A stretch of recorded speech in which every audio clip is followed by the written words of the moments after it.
अस्सलामुअलैकुम। औज़ुबिल्लाहि मिनश्शैतानिर्रजीम। बिस्मिल्लाहिर्रहमानिर्रहीम।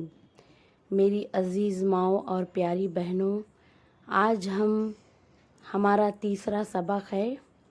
इसमें हम आप लोगों को बताएंगे हैज़ किसे कहते और निफास किसे कहते और जनाबत किसे कहते और इस्तिहाज़ा किसे कहते।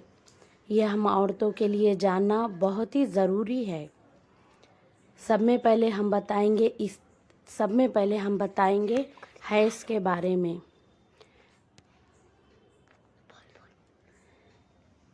बोलो।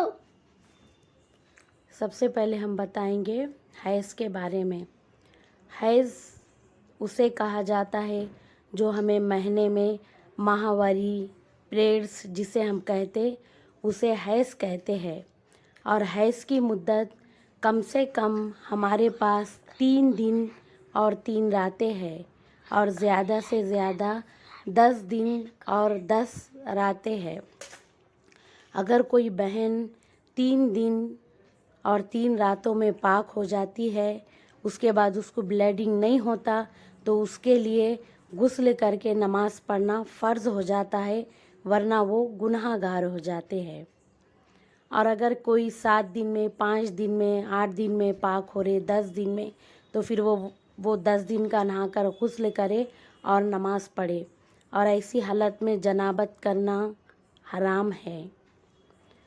अगर 10 दिन के बाद हमको वही ब्लीडिंग चालू होता, माहवारी, तो इसको क्या कहा जाता? इस्तिहाज़ा कहा जाता है। ये किसी बीमारी के सबब ये मसला हमारे साथ पेश आता। जब हमें 11वें दिन 12वें दिन पीरियड्स आ रहे, तो हम हैं तो डॉक्टर के पास जाकर फ़ौरन हमारा इलाज करें और डॉक्टर को जाकर बताए, क्योंकि आजकल ये मसले मसाइल बहुत ज़्यादा इंसान के साथ पेश आ रहे हैं, तो इसलिए ये बीमारी में शुमार होता। इसे इस्तिहाज़ा कहते हैं। और ऐसी हालत में नमाज़ पढ़ना, कुरान पढ़ना, हम सब कुछ कर सकते हैं। और हर नमाज के लिए हमें नया वज़ू करना पड़ेगा। और हम ये समझकर इसको बिल्कुल भी नहीं छोड़ सकते कि ये हमें ब्लीडिंग हो रहा, हम नमाज नहीं पढ़ेंगे। नहीं, ये कोई बीमारी के वजह से हमें ऐसे हादसा पेश आते, इसलिए हमें इसका जल्द से जल्द इलाज करना चाहिए। फिर उसके बाद हम बताते हैं आपको निफास की तारीफ़।